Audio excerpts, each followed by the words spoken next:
Welcome everyone to the CMA Australia webinar series. My name is Chintan Barbara. I'm the COO for ICMA Australia. Today we've got the webinar for Social CRM and Taming the Wild Child for Big Data and CRM. Today's presenter, as we know, is Professor Janak Ratnatunga. Professor Janak is the CEO for ICMA Australia. He's held several positions, senior academic positions at University of Melbourne, Monash University, Australian National University, and University in US, which is University of Washington, Richmond, and Rhode Island. Prior to his academic career, he worked at KPMG. Just a bit of housekeeping before I pass it on to Professor Janak. We've disabled the chat window, but we've got the Q&A box in there. What I would suggest is that we would probably have around about 40 minutes of Professor Janak's presentation. And if you can type in your questions in the Q&A box, as and when you feel comfortable, we will address all the questions at the end of the session around about 40-45 minutes. So anything else, do shout out in the Q&A box as well. We'll try to address all of that. Janak, over to you. Thank you, Chintan. Welcome everyone from around the world. I'm sure many of you I have seen or met at some stage and perhaps even lectured. So today we are going to have a very interesting topic in terms of the customer relationship management, but also how the big data is helping us to do that and also having some issues there. Of course, we are in a time of COVID-19, the coronavirus, and all governments are now especially in Australia and Singapore and other countries, they are using the internet and big data to collect information about our movements to make sure that we don't go near another person infected. So I have downloaded my own app from the Australian government that works over Bluetooth to see if I've been in contact or close by to someone else. So these are all things that are happening today, and they're happening in the big time. In other countries as well, there are apps available that are doing this. So companies have been collecting information like this from us for a long time. And we are going to see how that's affecting the companies and how they are making use of it and have to be careful about it. So let's move on straight to see the my presentation. So the topic today I'm going to talk about is the social CRM. A little bit different to just CRM, which stands for Customer Relationship Management, and how this can be applied alongside big data. Okay, so you can see that organizations have been collecting data for a long time, even before we had the internet and all of these smartphones. Organizations collected data about various things, okay? There was, of course, no formal recognition of this data as an important intangible asset. People are collecting data, sometimes, talking to people, talking to customers, talking to your suppliers. The data often was collected, but not in any formal way. So organizations, people collect data and create vast quantities of ad hoc data every day. Every time you speak to a customer, supplier, the tax office, whatever, you're collecting data. So for example, an organization learns something new and potentially valuable each time an employee picks up a phone and talks to a customer or supplier, and a person visits an organization's website. We are collecting information. But where does this data go? Where does it all go? It is saved into notepads and documents, and laptops perhaps, or even maybe it is stored in a person's head. That's why a lot of the history of an organization is often in someone's head. And when that person leaves, all of that history is also gone with them. So traditional CRM had a number of different areas, okay?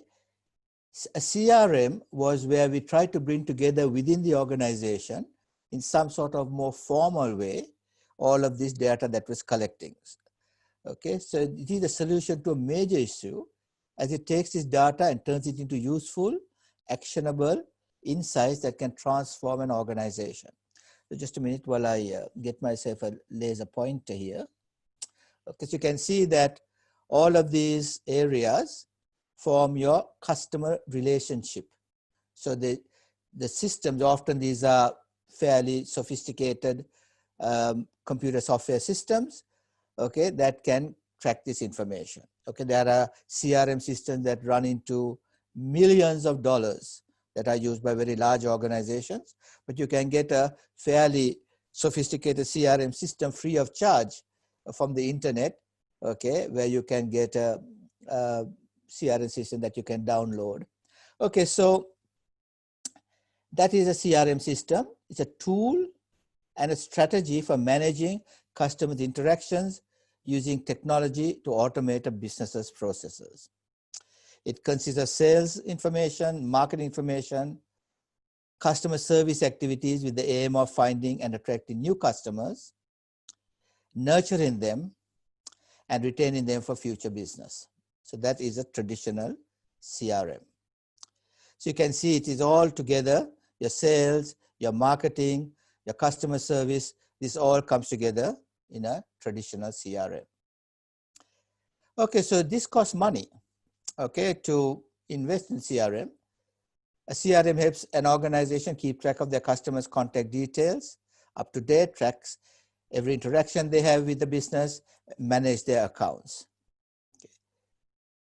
So businesses use CRM in meeting customers' expectations and aligning with the organization's mission and objectives in order to bring about a sustainable performance and effective customer relationships.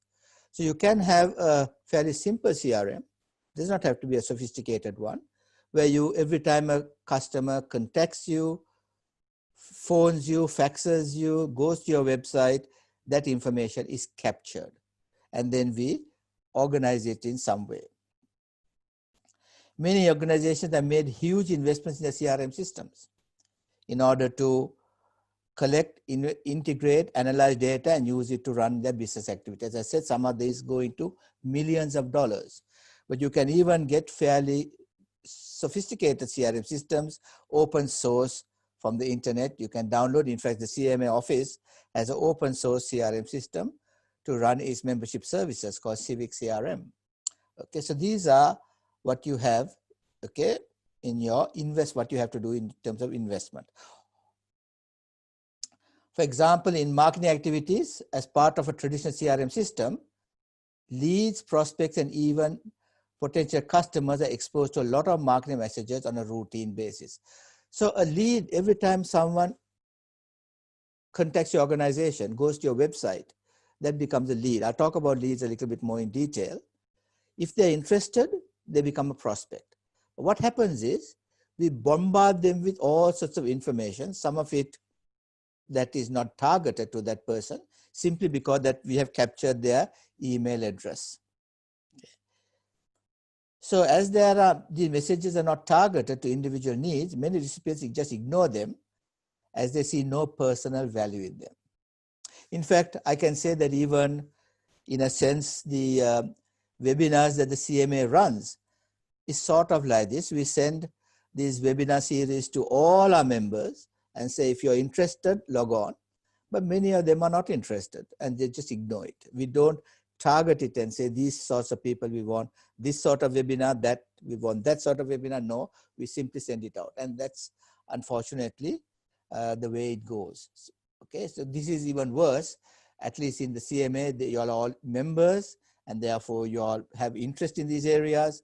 But in many organizations, this is sent out to anyone who email or other form of information is captured. Emails are sent to general public or to random leads, prospects and customers, but an organization's new product or service. And there is a significant fall off at each stage of an email recipient. So you can see from the huge amount of leads, only a few people become prospects. That means they're interested in your product. And from those prospects, only a few become actual customers. Now, one of our chief operating officer overseas, our CFO actually, Dr. Chris D'Souza, he has a good story about it because he went to Dell Computers and he was looking at buying a new laptop and he was clicking around and then he looked at the price and he said, no, that's not good, and he sort of was about to go away when he got a message chatbot saying, it looks like you're interested, because the amount of time he spent on their website indicated that this person was not a random lead, but a prospect, someone who might buy. Okay, at that point, they sent and got him to make a telephone call free of charge, okay, try to convert him to a customer. So you can see that a prospect is a lead that has a potential of becoming a future customer. So you can see the fall off from sending this email out to a lead. A person must see the message. Many people don't even see the message. Some of it, in fact, goes to spam. Finding it has some information value to them. Even if they see it, they may say, that's not of any relevance to us. And then finally, the last stage, it to convince them to finally buy the product. So that is the big fall off between each of the stages. Okay, so let's look at email campaigns, often extremely disappointing because individual leads, prospects, and customers feel that they are bombarded with spam. Okay, in fact, some people get so annoyed with the amount of emails that have been sent, they simply go down and say unsubscribe. Okay. A marketing campaign should be designed with an understanding of an individual recipient's habits and behavior and his perceptions of product or service attributes, so that the message received is perceived as valuable to the recipient. And in a way, that is why we feel that our emailing of the webinars to the CMA members is of some value for them, especially in this time when they're all locked at home and watching television. Okay, so this is maybe of some help to them. Therefore, there is a need for personalization and customization of marketing that fits for each and every potential customer. So some sort of customization has to be done. Okay, so that is customer relationship management and reaching out to potential leads and prospects. Now let's see where big data comes in. Big data is a huge quantum leap from traditional CRM. Okay, in a traditional CRM, actually the lead contacts you in some way. Okay, makes some contact with you. Okay, but in big data, you're getting information even though the potential customer, has no idea that you're getting this information. Huge amounts of data that the public generates in multiple sectors and industries can be analyzed by individual wants and needs. Okay, so lots and lots of information, though you don't even realize it, are streaming from smartphones, computers, parking meters, buses, trains, supermarkets. Here are where some of the data is captured. Okay, we today know with facial recognition software, with your smartphones, there is no hiding. Okay, you can, anywhere you go, you can be tracked. So there's a lot of information that you're generating just by walking around. And can this information be useful? Especially if you are into social media areas like Facebook and so on. Okay, so as you know very well, that this big data was captured by an organization called Cambridge Analytica that analyzed it and then gave Donald Trump's presidential campaign the keywords he was to use in all his speeches. Keywords such as build a wall to keep the Mexicans out, stop Muslim immigration. All of these keywords were found in the various Facebook messages that were going out from his potential people who might vote for him. So he used that information. You can see targeted. So you can see search engine companies such as Google and networking companies such as Facebook collect enormous amount of data on a daily basis, especially Facebook. Okay, because we have all these likes and so on that are going on, and that is a huge area of you collecting information. They then share this data to be analyzed as useful information for their customers, that is for targeted advertising, as well as their own revenue generation. Okay, so this is a little bit more because they are now seeing what people are talking about, what people are wanting, what people are searching for. And then, of course, you know, if you search for anything on Google, the next time it comes up. Okay. So here are the big data components. They are known as the 5 V's of big data: the volume of volume, the velocity, the variety, veracity, and value. Let's look at these items. Okay, the 5 V's of big data. So volume means processing massive data from any data type gathered. Okay, the big data is particularly massive volume with large data sets. Such data cannot be analyzed in its content using traditional database tools, management, and processors. So there's a huge amount of data that is being collected, but they are not immediately analyzed. They're just collected. Now, when you want to analyze it, you have to give some keywords to see what are they talking. Then we can draw from the big data into a more specific analysis. But initially, it's simply collected. Velocity is the real-time data processing, specifically data collection and analysis. Velocity processes very large data in real-time processing. Variety is any type of data from which various channels include, such as structured and unstructured data from audio, video, image, and online behavior, and location data, for example, from Google Maps, web page, and so on. And this is all then brought together. Veracity is an interesting concept. It is the authenticity of the data sources. For example, weblog files, social media, enterprise content, transactions, data application. The data need a valid power of informing to ensure its authenticity and safety. Of course, many companies, including Facebook, have got into big trouble here because of all this fake news and all that are going on.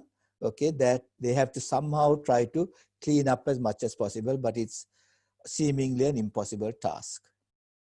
And finally, value comes from analyzing and mining the data and statistical and other analytical calculations. Okay, so let us see how we bring these two together. Okay, the CRM systems combined with big data brings a promise of big transformation that can affect the organization in developing CRM strategies. So now combining the two, okay, accurate and up-to-date profiling of target customers, often on a real-time basis, predicting customer reactions towards marketing messages on product and service offerings, and creating personalized messages that create emotional attachment to the product or service offering. So by listening to what they're saying, you target the message for an emotional attachment. And that's exactly what Donald Trump did in his presidential campaign. As I told you, he used keywords that people were using in talking to each other. He said that those are the emotional ones. Those are the hot buttons I should press, and I should talk about those issues. These developments enable a company to maximize its value chain strategies. They provide an accurate assessment measures of how effective its campaign based on digital marketing has been. So you can actually target and find the effectiveness of their campaign. In the case of Donald Trump, he became president. Okay, so here's some areas of big data usage. The big ones are things like Netflix. It looks at what are the movies that you're selecting, and it makes suggestions to you as to what they think you might like. Instead of using traditional methods of data gathering, they were able to find out what their customers wanted in terms of customer selections, mainstream cinema reviews, and video streaming. So if you look at Netflix, and many of you all have Netflix during this period of staying at home, okay, you will see that they not only suggest that you might like it, they also say, here are some videos like it based on the reviews and so on. They have all of that information available for you. It then makes measurable marketing decisions based on these analytics. So CRM coupled with big data features enable more aggression in the terms of push marketing strategies, such as notifications through smartphones to the potential target audiences.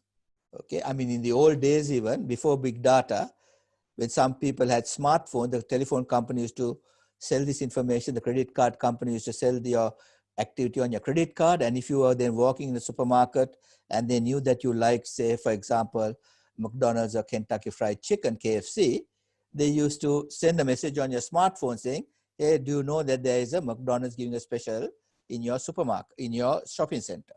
So these are called push marketing because you're pushing the product towards the customer. So web apps users who make comments such as liking a page or returns to the web app for our potential customers who are targeted for push notifications.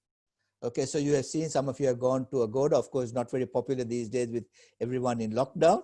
But if you go to Agoda and you search for a hotel in Indonesia at this, in Jakarta, let us say, and you decide, no, you don't want to do it and you just go somewhere else, then you find things coming up for you with messages from Agoda saying, hey, do you know there are some great hotel things in Jakarta and so on.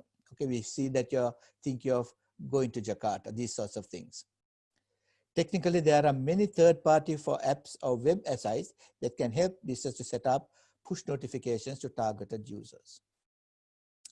Notifications can be set up to be auto-generated or manual whenever new content is available. These notifications can be directed at potential customers' convenience in the form of text messages, okay, link sharing, or smartphone notifications. So this is again push. You're notifying that person, this product is available at this time, at this price, hey, go and buy it.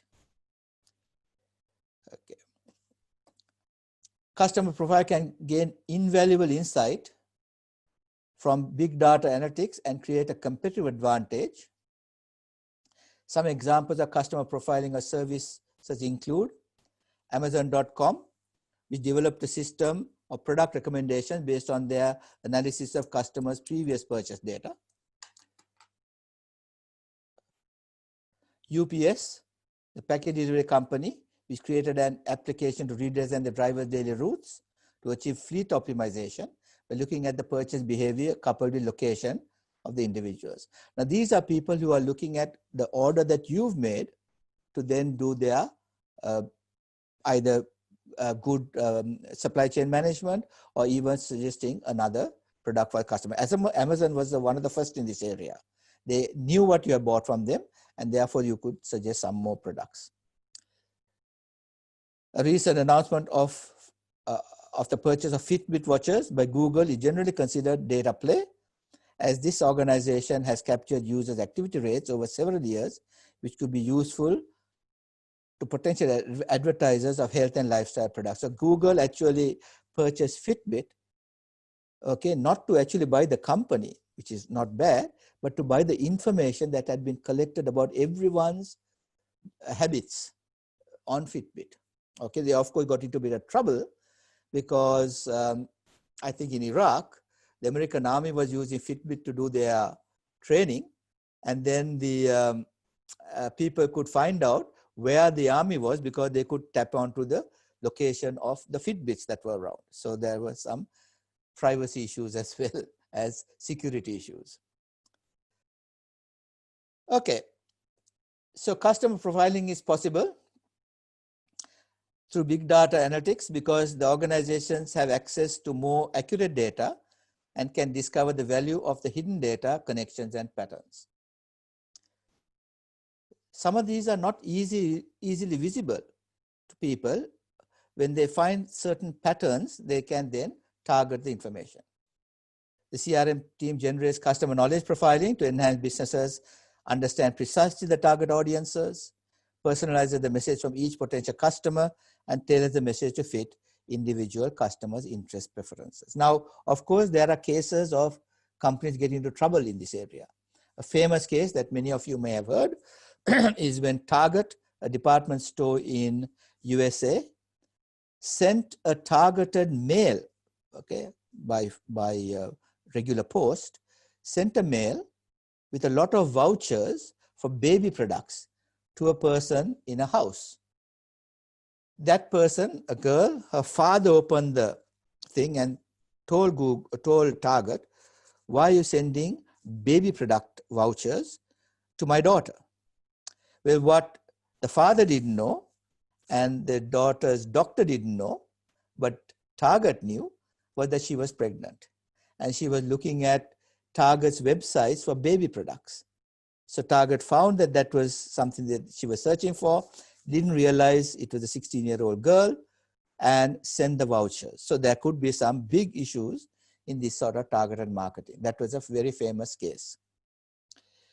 CRM with big data analytics can also help develop comprehensive knowledge of customers' product usage for service-related decision making.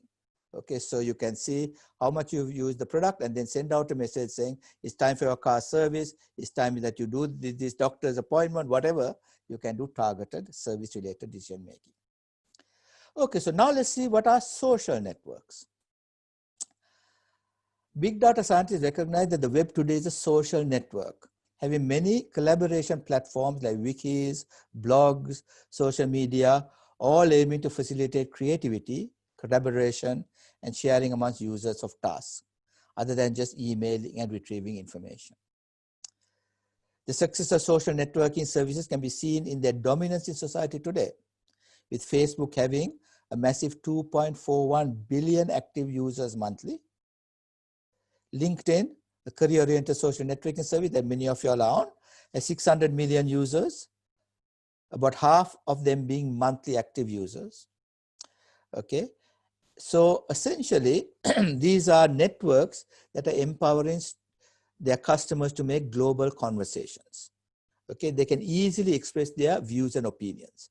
Now, very old days, hundreds, 200 years ago, this was the village square. People from all over the village came to the middle of the village, and then they gossiped and talked about various people and all of that face to face. But now they can do the same gossiping, true and untrue news, and same sort of information sharing, but this time online. And they have massive platforms to do this. So films, restaurants, hotel and tradesman review sites are plenty. And even doctors and university lecturers have been reviewed in these ad hoc social rating networks. I have had myself rated, luckily I got reasonably good ratings on a university lecturer's website that is created by I don't know whom. Okay, so there are many, many things. Rotten Tomatoes, Zomato, TripAdvisor, Airtasker are well-known review sites. Okay, so I know that you young people out there, you all don't buy anything until you see a review. Okay, how is this review? It's good, I go for it. How is this movie? Is it good or not? Go for it. Okay, so Rotten Tomatoes is on movie sites, Zomato is on restaurants, TripAdvisor is obviously, and Airtasker on tradesmen and so on. So these are typical review sites. Okay, there are review sites of doctors, engineers, all sorts of people. So organizations may utilize an increased amount of big data found in people's conversations for the company's benefit. But social networks can also hurt a company, as they allow customers to express complaints and negative opinions. You have no control over this. Someone doesn't like you, immediately bad review goes out. As such, companies are realizing that they cannot manage their customers' relationship by only using traditional in-house CRM systems, even if they are covered with big data. So big data in-house alone is not enough. This social network is outside the company's control. This is because with external social networks, a company has very little control or a medium that can be used to communicate a potential agenda to the public. And this agenda may be also from your competitors, not only people that has got a bad service from you. Negative reviews about a company products and services placed not only by disgruntled customers and employees, but also by competitors. So how can you control this? There are competitors who set up private website that you don't know is a competitor, who are then sending out all these negative reviews about your product or service. So we have to somehow tame this wild child. Adopting social networks in the company CRM is known as Social CRM. Developing one of these has become a must strategy for any organization today to understand their customers better. You really need someone to focus and look carefully, entire team in fact, to focus and look at what's happening out there in the social media. Okay, so you really have to look at all this. It's an advocacy area. Social CRM has impact towards multi-channel relationships in all types of organizations, both in the public and private sectors. Okay. Today, I don't know if anyone actually goes anywhere without looking at a review, especially if you're at a certain younger generation, perhaps under 40s. Playing a significant role in the management of relationships, social CRM stimulates fundamental changes in a company's strategies based on an individual customer's behavior, gleaned from conversations in the social network combined with company CRM systems. Okay, so they can look at all these conversations, are they positive, negative, and they try to analyze it and make use of it or defend against it. So taming the CRM is done via social engagement. Okay, so the social CRM, a tool, allows businesses to better engage with their prospects and customers by listening to sentiments about their product and service. And if there's a negative sentiment, immediately contacting, find out what it is and sorting the problem out. Social customer service, rather than companies delivering only outbound integrated marketing communications, such as media advertising, analyzing inbound individual customer queries, better to allow for meaningful points of engagement for brand advocacy. So look at anything coming in for you to advocate, not only things going out through media advertising. Personalized marketing strategies, the ability to create custom content, is now increasingly dependent on access to reliable, qualitative social network user data to facilitate precise and individualized audience segmentation. Okay, so again, it's similar to earlier where we personalize the message, but this time it is after getting the social information into your company. Okay, so here are some examples of these sorts of social CRM strategies. YouTube uses the recommender system to keep the user switching to content within YouTube without going to another streaming service. This is jokingly called the YouTube hole, the black hole of YouTube, because you start clicking on one particular video, maybe talks about, meditation or something, and then you see a thing on the side saying how the Beatles pop group band did meditation, and then you click on that and watch something completely different about a pop group, and then on the side it says, this pop group sang a song about peace in the Middle East or whatever, and you click on that and you find someone talking about peace. You can go to all sorts of areas, but still be within YouTube. This is called the YouTube hole. I have got sometimes into the YouTube hole. Okay, I went to watch one thing and I ended up 3 hours later by watching videos that were totally unconnected, but somehow YouTube managed to find the links. So these are the recommended system that you find on the side of YouTube. Okay, also an individual's Google search can result in a viewing suggestion on YouTube because they are connected. You do something on Google, something pops up in YouTube or vice versa. Okay, and today the big one is your things like Google Home, okay, which is a little device in your house that you can say, okay, Google, ask some question about it, and then it's supposed to respond to that question. But the fact is, we all know that Google is collecting every single conversation in your house, waiting for you to say, okay, Google, but it's also collecting and analyzing your conversation. Amazon does the same with their, I think, Alexis, okay? They have admitted that they have in fact listened to conversations that indicate that there was some sort of domestic violence happening in the house. They don't use it for or tell the police about it, but they are collecting information about you. They're saying for better marketing to you. Retailers use customers' past searches, purchase and social media engagements to provide very targeted messaging to customers. An airline ticket purchase on a certain destination leads to various suggestions at that location for accommodation, transfer, food, and tourist activities. So you bring together your website for your airline ticket, the website for Agoda, and your phone. You have a very powerful tool because even if you didn't go to that particular airline, say I went and did a search on Singapore Airlines and I decided to fly with Garuda, then if Singapore and my phone company are connected, Singapore knows that you didn't fly with them, but you went to the destination that you did the search.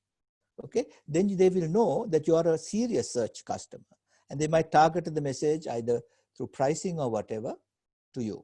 Okay, so targeted. And this often happens when you return to a website. As you well know, when you search for something in Agoda, you look at the price, you go and search other ones, and you come back to Agoda because their price is the best, you find the Agoda price has gone up. Okay, these are all done through social CRM searches. Okay, now of course the big one is the privacy issues. I've already talked to you about the issues with that Target example of the girl who was pregnant being sending vouchers and everyone got to get it to know. Human beings value their privacy and the protection of their personal sphere of life. They value some control over who knows what about them. Okay. They certainly do not want their personal information to be accessible to just about anyone at any time. Recent advances in information technology, along with big data analytics and social CRM, have threatened this privacy by reducing the amount of control over personal data and opening up the possibility of a range of negative consequences as a result of access to personal data. Now, the Australian government, when it asked us to download the COVID-19 app for making sure that we are not near someone else, has promised us that that app will not be used for any other purpose. For example, they will not use that app to show that I was near someone and robbing a house or something. Okay, they promise that it will be not used in court cases or anything like that. That's the promise. Okay, but they have admitted that some of this information may go overseas to be stored, and who knows what happens there. So there are big privacy issues with all this. Unlike traditional CRM systems, much of this information is collected without the knowledge of the individual. We have no knowledge that they're collecting this information. Okay, everyone is looking at us, but we have no idea. For business firms, personal data about customers and potential customers is of a key interest. At the same time, the meaning and value of privacy remains the subject of considerable privacy. The combination of increased power of new technology and the declining clarity and agreements on privacy give problems to concerns about law, policy, and ethics. Now, of course, the European Union has put out a case for even organizations like CMA that if we accidentally release an email or any private information of one of our members who happens to be residing in Europe, then each person's email that we accidentally release is subject to a possible fine of 10,000 euro. Okay, so there are some regulations, but it's not enough. So what are the management accounting implications? Management accountants need to be very aware of the value creation potential of marrying traditional CRM with big data analytics. An example would be in preparing the annual budget for a hotel chain. Key inputs into the forecast would be occupancy rates and room rates. Although through big data, the management accountant can use readily available data on customer views of their hotel. You can look at the review sites, such as Agoda and Booking.com, and room rates of competitor hotels, again using these same sites. So we can get the budget. Of course, today, with all the businesses in lockdown, a lot of the leisure industries, all of the airline industries, it's chaotic. Even making forecasts of what's going to happen when they all open up is a very big question mark. In fact, so much so that the Australian government has now told a listed company that they no longer have to give quarterly sales and profit forecasts because they can't be held liable if it doesn't come right. Okay, earlier, if they get the number wrong by a certain margin, they could be liable in court. Now they've said they waived that regulation until things settle down. Okay, so to conclude, big data provides organization and management accountants with a new rich source of information to be mined for competitive advantage. It is important that we learn about the possibilities available to us through these technology breakthroughs. Hopefully this presentation started you on your big data and CRM journey once the lockdowns finish. Okay, thank you very much for that. Thank you, Janak. Really insightful presentation. I'm sure members who have logged in. We've got around about 94 members logged in from around about 30 odd countries. So I'm sure they'll have a little bit more insight onto big data and the CRM part of it. Janak, what I'll do is I'll manage the questions and the answers. We had a few questions on the screen already. Right. I'll go with the first one. I've already answered it. If I look at the chat, I can see the questions, can't I? On the Q&A, yes, you can. In the Q&A, right, okay. Yeah. So the first question, which I've answered already, is are we going to receive overheads for this presentation? I've already given the answer to this. What we'll do is we normally send out a recording of this webinar to everyone by tomorrow. So the next day, you'll receive an email with a link to the Zoom webinar recording. We won't be sharing the slides as a PowerPoint, but you will have access to the recording. So you can go and have a view of that, and the link would be valid for 1 month. So you can go back and view those as many times as you like. Okay, the next one we've got here, Janak, is I manage a small accounting service office. Do we need to implement a CRM? How much does it cost for an SME? And that's the question. Thank you. Yeah, I can see the questions now. Yeah. Yes, so a small accounting service office still needs a CRM, but it doesn't cost a lot. I mean, I remember the time when our former president ran a accounting office. His name was Leon Duval, and he said his CRM was very simple. He went and asked a client who came to him, his secretary went and asked, will you have tea or coffee with the black or white, sugar or no sugar? And before this secretary used to make the coffee or tea, she recorded it on Excel's file. So the next time the customer client came, before any questions are asked, a perfect cup of tea or coffee was brought to the customer. Okay, now that is a very simple CRM system that keeps the customer happy. Of course, today with your open source software, even the smallest of companies can download a CRM package. There are many available. Okay, you can go and search for these, many available, some of them very good, and it doesn't cost you very much to set up a small CRM system in your office. Okay, and I would say that accounting service, having a number of clients, it would be very, very useful to have some idea of what the clients want, what their needs are, what their tax position is. All of these situations would be very useful. Just like to add on that, Janak, a lot of times there are open source CRMs available. There are also a lot of other services in terms of CRM that are available to people for use on a limited functionality base, which are free. So for example, say you have a rundown version for Salesforce, Zoho CRM is another big one in the market as well. Now, all of them have a scaled down version, which actually is beneficial for small to medium-sized enterprises. And some of them are free. Now, if they then do add-ons, which you got to pay a very small fee, say $50 or $100 kind of thing a month, which is much, you get the enterprise version for that price. And it's really good. So you might want to kind of have a look at some of the free with the premium versions available to that as well. Yeah, thanks. So Chintan made a very good point about Salesforce. That is perhaps the leading CRM package for the small organizations. Large organizations have, you know, Siebel and so on. These cost about millions of dollars. Australia Post, Qantas and all use that. But for small organizations, Salesforce is very, very popular. Okay, and it is very user-friendly. And yes, there are cut-down versions of that you can get free of charge. Just like the open source, you can get free of charge. These very good commercial products, there are cut-down versions available. So thanks for that. We've got another one, Janak. Yes. How can we use CRM and big data in Australian universities? Oh, they're using it all the time. They're huge users of big data. And these are not small big data systems. These are big data and CRM systems. These are massive systems. Okay, so in universities, of course, you know, the customer is a student, and the student can be all over the world. Student conversations, all of these things are now available to universities. Of course, the universities have to be careful about the privacy issues.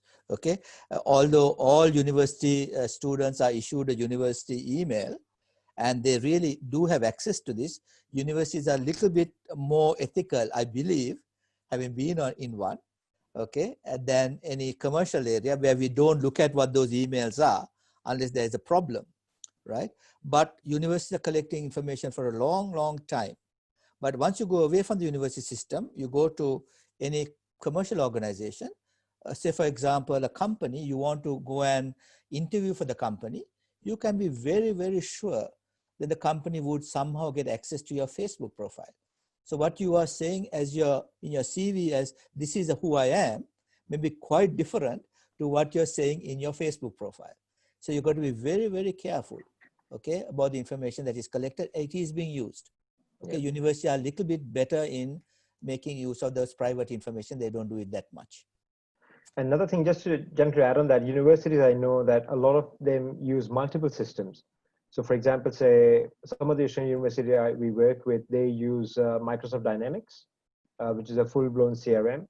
We know that they have Oracle as a financial management system, which integrates with Microsoft Dynamics. They also have Razor's Edge, which is a fundraising system, which also integrates with that. So there are business analysts working around the clock and to actually make sense of the data and also give much more meaningful information. So universities have been in the forefront for about 10 years time, which the integrations have been working quite well.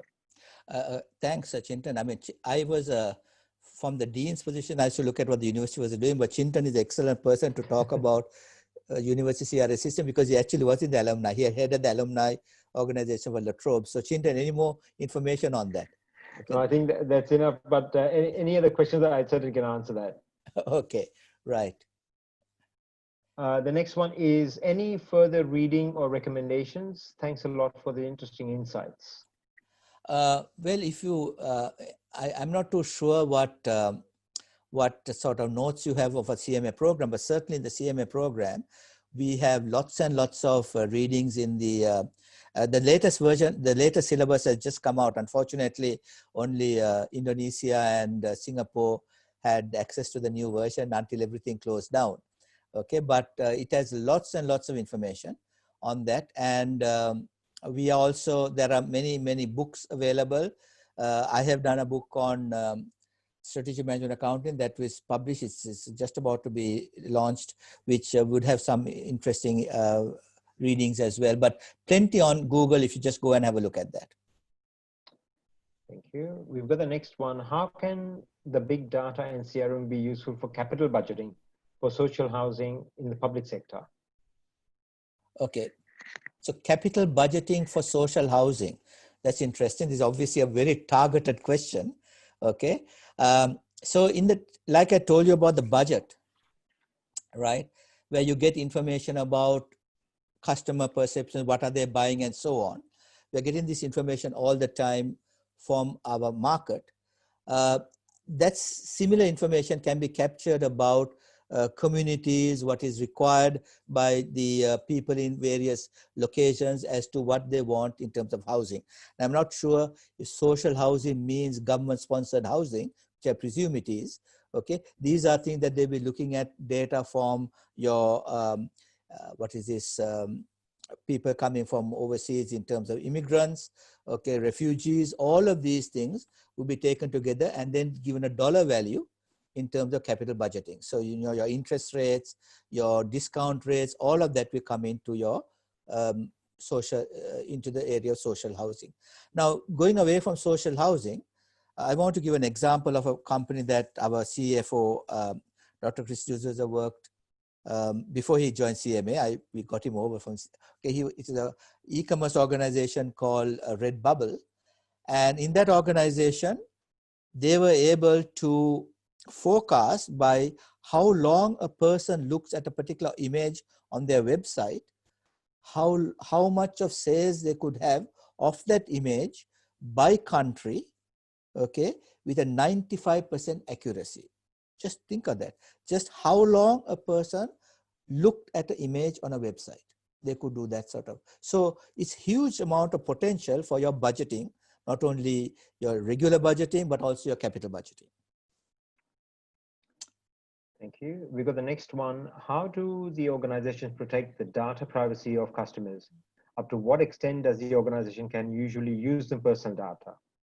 Yeah, and this is actually the biggest problem that companies are having. I mean, there has to be person, like today the terms chief risk officer, okay, has to look at the dangers of this information going out. There's now, everyone has a C category now. There's a chief information officer that looks at the protection of the data.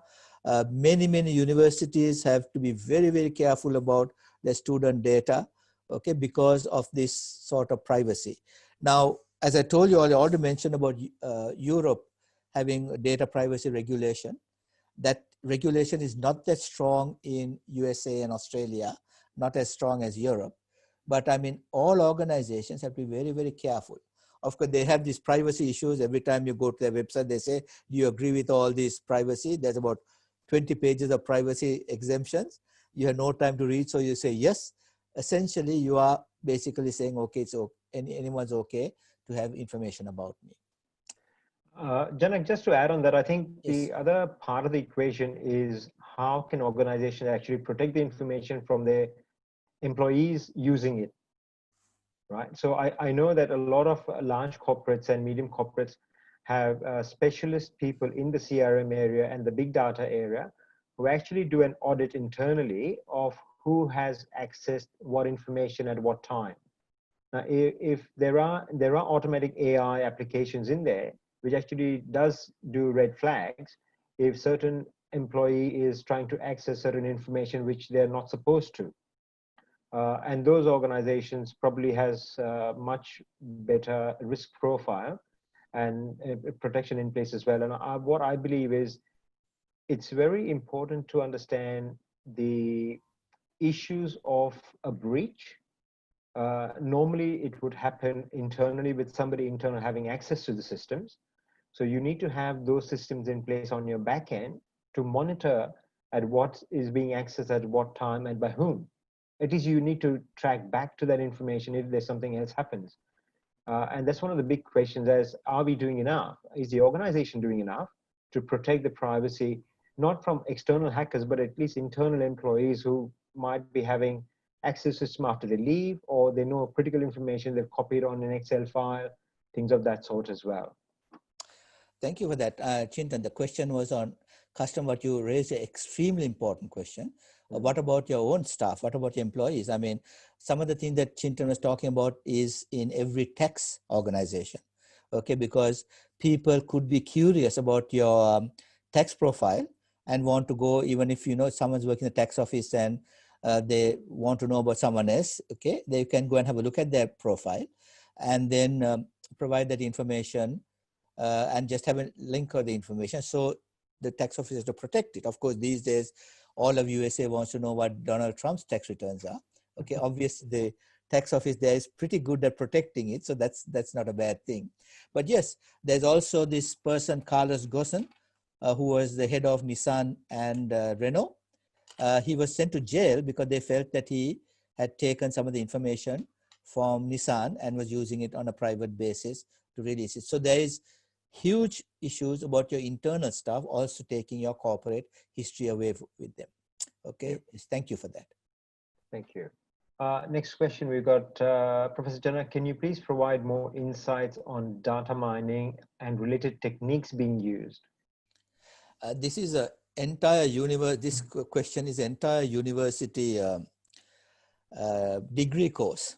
We have a degree course called, in many universities, there's called data scientist, okay, where they're essentially showing how you can mine the data, but not only mine the data, analyze the data into key functions, use algorithms to make projections about the future and so on.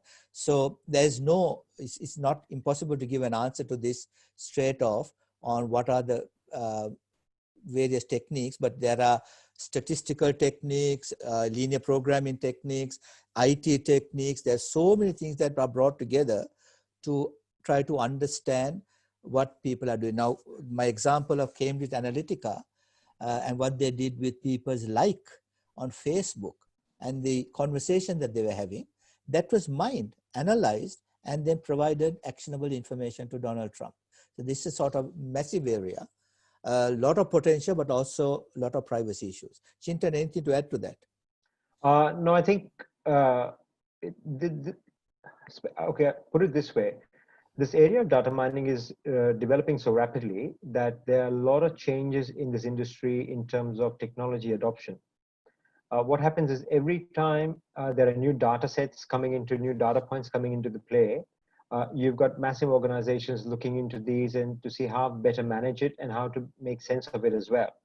So if you're utilizing something today, I'm sure it's going to be outdated probably in 6 to 8 months time, and you need to be updated on that part as well. What I have seen in this space is that you have to actually subcontract external organizations who are on top of these things.